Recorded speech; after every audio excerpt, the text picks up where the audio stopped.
There's a quiet assumption people make in today's world. If someone isn't visible, they must be insecure. If they're not posting their face, their life, their achievements, something must be missing. But what if the opposite is true? What if the people who show the least are actually the ones who need validation the least? And what if empaths, the ones who understand people the most, are the very ones choosing not to be seen? And if this video makes sense to you, don't forget to like it, because it helps push this message to people who actually need to hear it. We live in a culture where being seen is often mistaken for being valuable. The more attention you receive, the more important you appear. The more reactions you get, the more real your life begins to feel, not just to others, but even to yourself. Over time, this creates a subtle but powerful illusion. It convinces people that visibility is proof of worth, that if something isn't being noticed, it somehow matters less. But this system has a hidden flaw.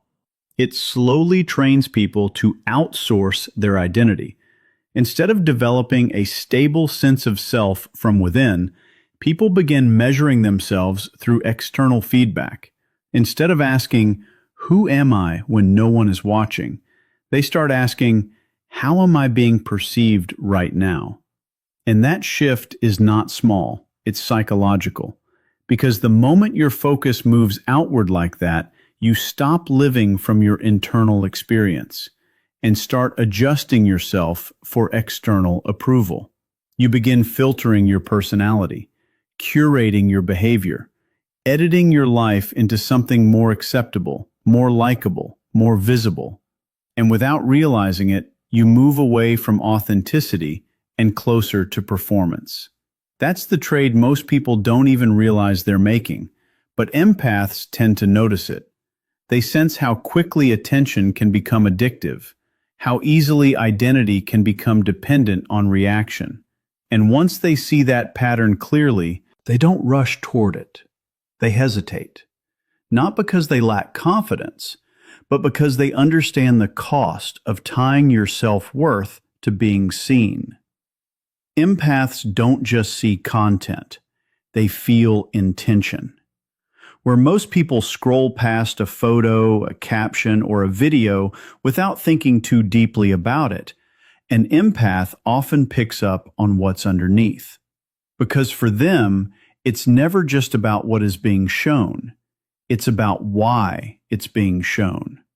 Where others see a simple post, an empath may sense the emotional need behind it, the quiet desire to be noticed, the unspoken request for validation, the subtle comparison woven into presentation, the performance that hides inside what appears to be authenticity. And this awareness isn't something they turn on and off. It's automatic. They read tone. They notice energy. They feel emotional signals most people overlook. And once you start seeing social media through that lens, it stops feeling light and casual. It starts feeling layered. Every post begins to carry meaning. Every interaction starts to feel like an exchange. Not necessarily fake, but emotionally loaded. Because underneath the surface, there's often a transaction happening, attention for approval, visibility for reassurance, expression for reaction. And empaths feel that dynamic in real time. For someone who already processes emotions deeply, this constant exposure becomes overwhelming. It's not just scrolling anymore, it's absorbing intentions, absorbing energy, absorbing emotional signals from dozens, sometimes hundreds of people. And over time, that builds up, not as obvious stress, but as quiet exhaustion, the kind that doesn't come from doing too much, but from feeling too much too often without pause. Here's what most people don't realize. For an empath, visibility isn't neutral. It's not just posting or being seen in a simple, harmless way. Because the moment you become visible, you also become interpretable. And being interpreted is never clean. It's filtered through other people's minds, their insecurities, their experiences, their assumptions, their mood. which means every time something is shared, it doesn't stay pure. It enters multiple psychological spaces at once. It becomes part of someone's comparison, someone's jealousy, someone's silent judgment, someone's projection, someone's misunderstanding. And most people don't think about this. They post and move on. But empaths don't experience it that way. They feel the weight of those unseen reactions, not individually, but collectively. It's like an invisible pressure, not loud enough to notice instantly, but strong enough to drain you over time.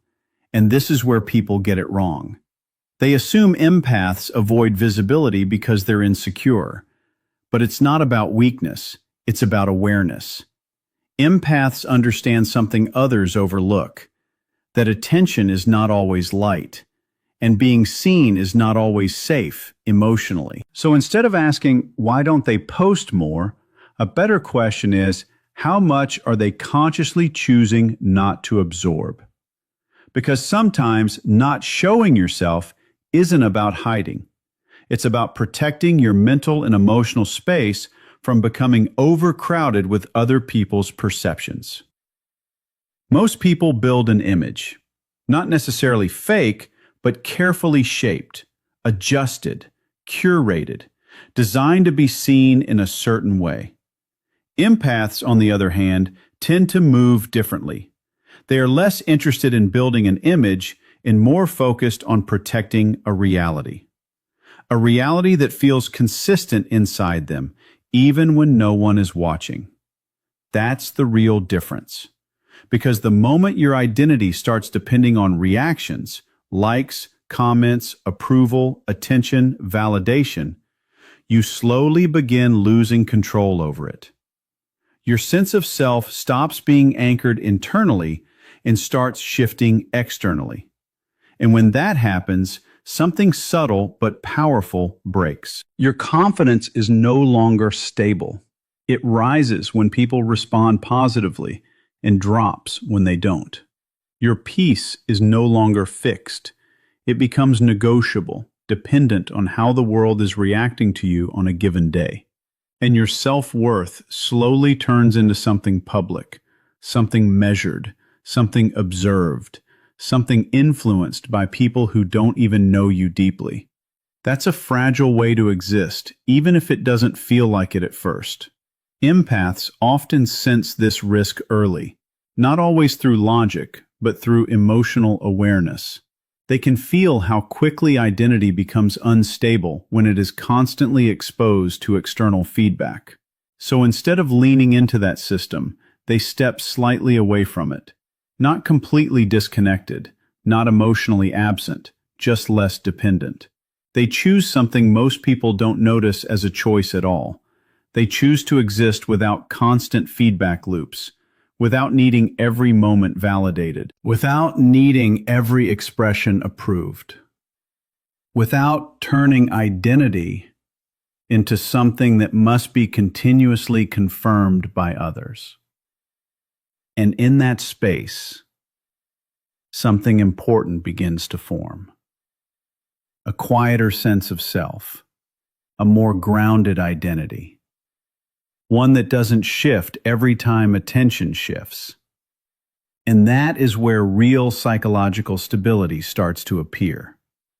As empaths grow, something quiet but significant begins to shift inside them.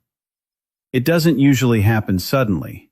It happens through experience, reflection, and emotional learning over time. And because of that, they don't become distant from people. They become selective with access. There's a difference. Distant means disconnected. Selective means intentional. They start realizing something most people rarely pause to consider.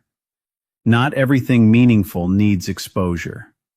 Some moments lose their depth when they are turned into content. Some emotions lose their purity when they are turned into performance. Some experiences become less real when they are constantly observed instead of lived. And slowly, a deeper understanding forms. Not everything real needs an audience. Some things are complete in themselves. They don't need validation, documentation, or external confirmation to matter. And perhaps the most important realization of all, not everything sacred survives being seen too often, because the more something is exposed to outside interpretation, the more it becomes shaped by opinions, assumptions, and projections. And empaths feel that shift very clearly. So instead of overexposing their lives, they begin to pull back. Not from people, not from connection, not from relationships, but from unnecessary access. They start deciding what belongs in the private space of experience, and what, if anything, belongs in the public space of perception. This isn't isolation, it's refinement, a way of filtering what deserves attention from others, and what deserves to remain untouched, unedited, and fully experienced. And over time, this becomes a form of emotional intelligence, because they begin to understand that privacy is not emptiness, it is protection. Protection of peace, protection of meaning, protection of experiences that lose something the moment they are turned into performance. So when empaths become more private as they grow, it's not because they are pulling away from life. It's because they are choosing to keep certain parts of life intact. Privacy is often misunderstood in today's world, because in a culture built on visibility, anything less than constant exposure is quickly judged. People tend to label it in simple terms: insecurity, avoidance, hiding, emotional withdrawal. But those labels usually miss the deeper psychology behind it. For empaths especially, privacy is not about running away from the world. It's about taking control of their relationship with it, because they understand something most people overlook. The moment you become visible, you are no longer just seen, you are interpreted. And interpretation is never neutral. People don't just see you as you are, they see you through their own lens. Their experiences, their assumptions, their emotions, their comparisons, their projections. And that means part of you stops belonging only to you. This is where privacy becomes important, not as a defense mechanism, but as a conscious decision. It becomes the ability to decide three crucial things: who gets to see you, how they get to perceive you, and how much of your inner world they are allowed to access and interpret. That level of control changes everything, because instead of being constantly open to interpretation from everyone, you start choosing where your energy, identity, and presence are placed. And that's not fear, it's awareness. It's not avoidance, it's discernment. It's not hiding, it's psychological maturity. Empaths often arrive at this understanding through experience. They realize that unlimited access doesn't create deeper connection, it often creates distortion.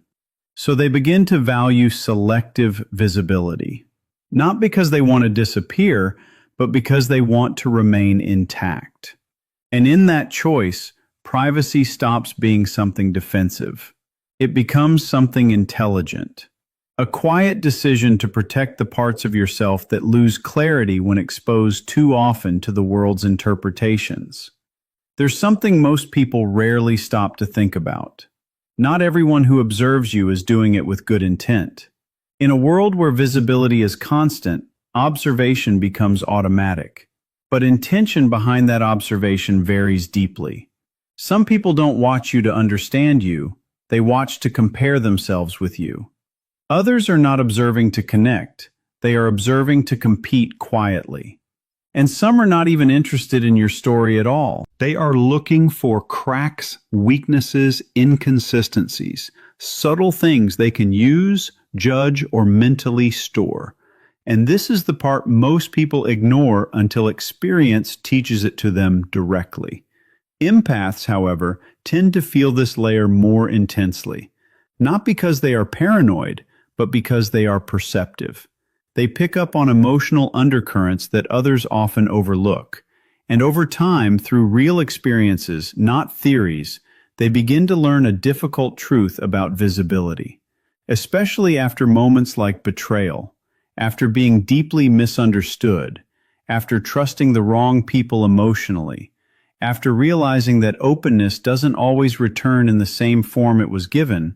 Something inside them changes. They stop treating visibility as something casual. What once felt natural, sharing, expressing, being open, starts to feel more deliberate, more calculated, more aware. And slowly, visibility stops feeling like expression and starts feeling like exposure. Because exposure means more than just being seen. It means being available to interpretation, without control over how that interpretation unfolds. And once an empath understands that difference, their behavior shifts. They don't disappear, they don't isolate, but they become far more conscious of what they reveal, when they reveal it, and to whom. Because they understand that not all attention is safe attention, and not all visibility leads to connection. Sometimes it leads to distortion, and that realization changes how they move through the world. Here's the deeper shift that most people don't consciously notice. Empaths tend to prefer something simple but powerful. They choose experiencing life over displaying it. While much of modern behavior is shaped around being seen, recorded, and validated through external feedback, empaths often operate from a completely different internal priority. Because in most situations, the question people ask has slowly changed over time. Instead of being fully present in a moment, many people now unconsciously think, how will this look?